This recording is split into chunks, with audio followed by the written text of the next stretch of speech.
So this is what fungus flies can do to your little seedlings.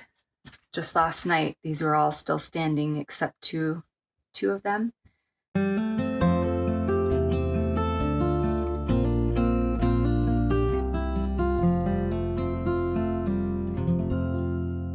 We've had a really bad infestation of fungus flies this year.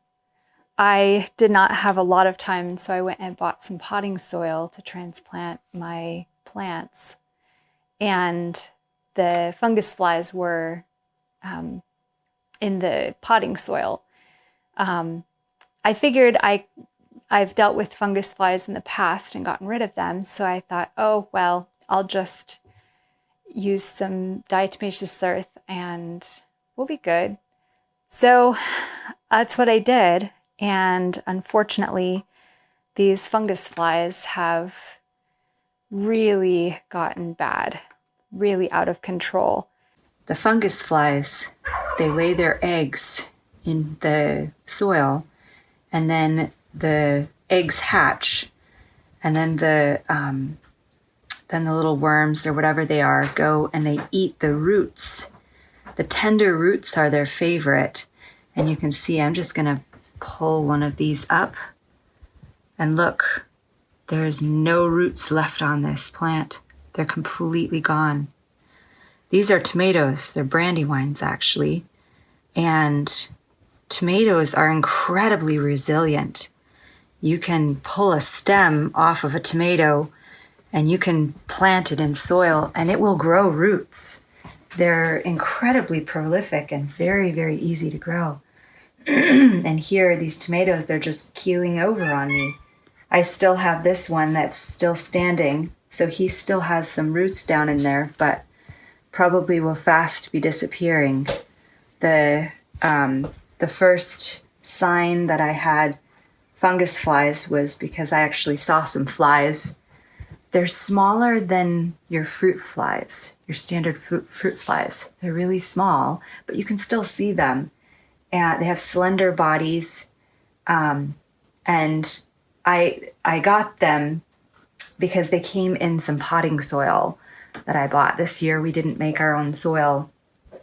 And because I just didn't have time, I bought some potting soil. And when I opened the bags, I saw that there were fungus flies in there. One way I have figured out to stop them is if you can catch it early enough, and they were already so prolific in this potting soil. I didn't realize how bad they were. But I have saved my houseplants from fungus flies in the past by just using diatomaceous earth. And what I do is I just take, you can go buy diatomaceous earth, and I emptied out a bottle of seasoning, and it has these nice little holes on top of there. And then what I do is I just dust the top of the soil like this. And that stops the cycle. The flies are not able to lay their eggs in the soil, and then they're killed. The diatomaceous earth kills them, but it doesn't hurt your plants. The diatomaceous earth, you can actually ingest it. It's perfectly harmless, but it does kill the pests. But unfortunately, these seedlings were too tender and not enough roots to overcome the fungus flies. So I've lost all of my beefsteaks. I've lost all of my brandywines. And I'm starting to lose many of my other starts. So then I looked up online and I tried doing hydrogen peroxide in the soil, because that's supposed to help sanitize the soil. So the hydrogen peroxide mixture is 1 part hydrogen peroxide to 3 parts of water. So I've already measured my water out, and I'm just going to finish measuring my hydrogen peroxide. This is just some hydrogen peroxide that I picked up from the local store, and I'm measuring it into, this is a pint jar, so that's 2 cups. But I've already put, okay, so I'm just going to dump my hydrogen peroxide into there, and then I'm just going to take this and start to water these plants again. I'm just lightly misting each tray, and that didn't seem to be getting rid of it, getting rid of the fungus flies. So then I went to the store, or went online, and I looked, and I found quite a number of places that said neem oil would really work well. And I've heard other people say that they used neem oil with some success dealing with pests. So I got a expensive bottle of neem oil, and I soaked all of my plants in the neem oil. Unfortunately, the fungus flies thought it was candy, and they just exploded. I have got so many fungus flies right now. They're absolutely out of control. So I tried insecticidal soap, again, without any success. And so now I just remembered that quite a number of years ago, I had fungus flies from some potting soil, and I went into a garden center. I'd lost all of my garden starts, and the fungus flies had gotten into my houseplants. And so I asked her, I said, what do I do to save them? She said, well, she had just come back from a gardening expo and saw this one booth that had sand on all of their plants. She said, she asked them, what is all of the sand for? And the lady said, oh, it gets rid of the fungus flies. And so the lady at the garden center said it's worth a try to use the sand, horticultural sand, on your plants to see if you can get rid of it. So after trying a number of things and having a terrible infestation this year, I finally went out and got some sand. Sand is a lot of work to do that, but at this point I was starting to lose most of my garden starts, and I know where this is headed because I've lost them before many years ago. And so I am going to show you how you sand your plants to get rid of fungus flies. So first of all, when you're getting ready to sand your pots, you have to realize that the fungus flies, they lay their eggs in the soil, and then the eggs hatch and the larvae eat the roots and some of the material in your soil. And so when I'm getting ready to sand, I first check the edges and around to just push down any areas that they have eaten. Sometimes there'll be whole caverns, especially around the edges where they've really eaten a lot of the soil away, and the plants, they're kind of failing on me because they've been eating the roots also. So the other thing you have to look out for is in the bottom of the plant, these little holes. The fungus flies love to hang out down here and get into the soil from below.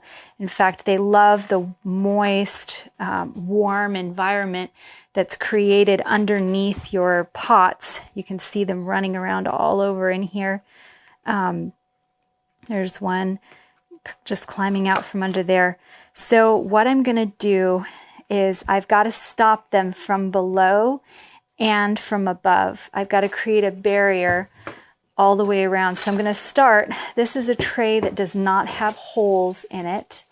I specifically bought these trays because here in my home, you can see there's diatomaceous earth in here. Here in my home, I start mine in the window, and I don't want water leaking out all over. So I specifically get trays that don't have holes in them because my pots have holes. So then I'm just going to spread the sand on the bottom.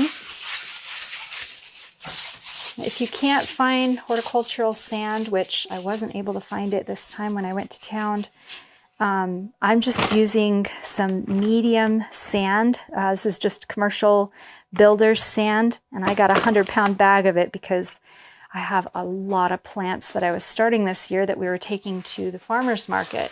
So you want about 1/4 to 1/2 inch of sand on the bottom. So I'm going to get a little bit more here because I want a nice good bed of sand on the bottom.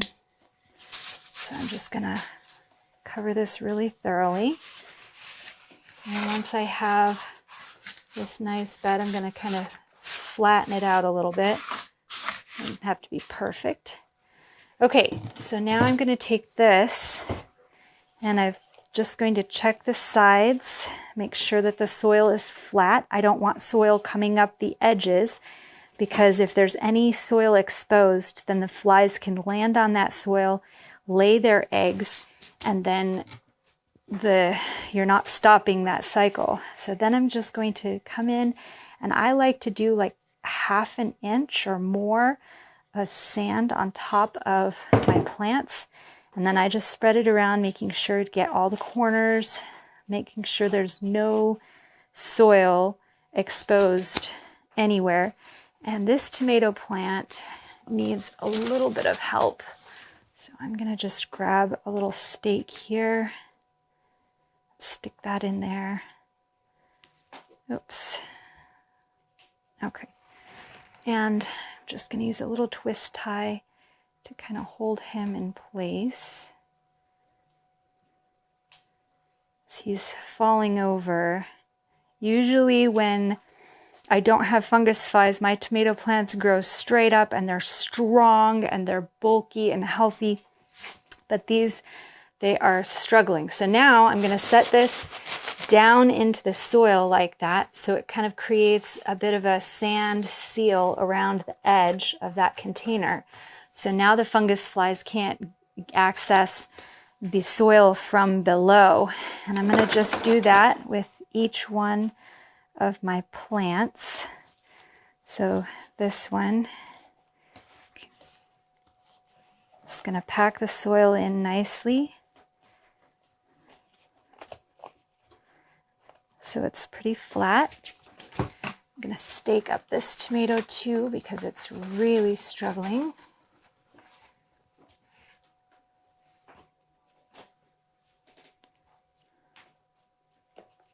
Oops.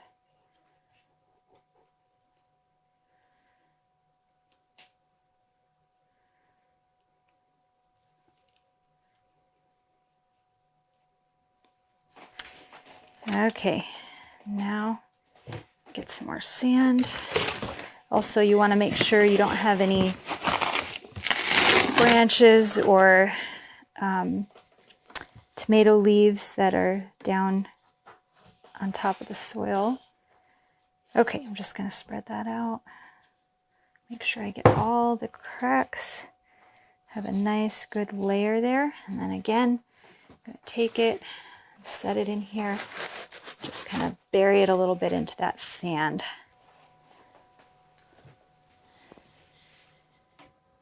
Well, it's been about a week since I put the sand on my garden starts, and as you can see, I still have some tomato plants left.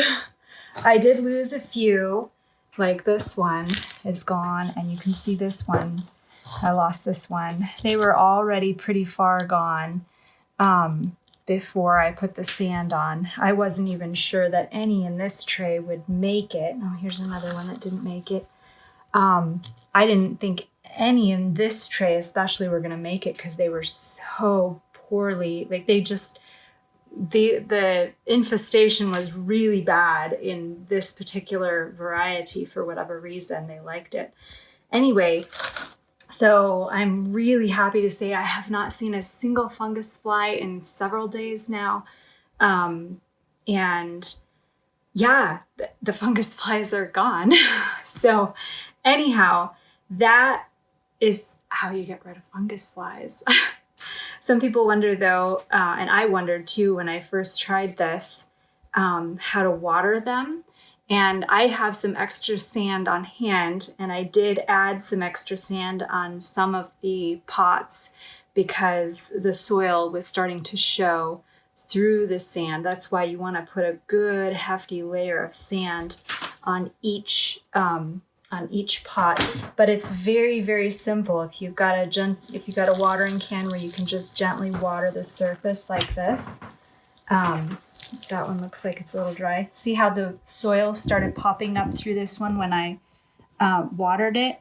So what I do is I just push that down a little bit, and then I add more sand on top of this one. So every time I water, I just keep an eye on them and add more sand when necessary. And that stops the cycle. Obviously, it doesn't kill the larva that's already in the soil, that's killing your plants from below, but it does suffocate them where they can't hatch out of the soil, and the flies can't lay eggs in the soil that hatch then to create more larvae that would kill your plants. So anyway, success. We got rid of the fungus flies, and now you can too. So watch out for those fungus flies and catch them early, and make your own soil. Or sterilize your soil before you use it. If I had sterilized the soil before I used it, then I wouldn't be having this issue.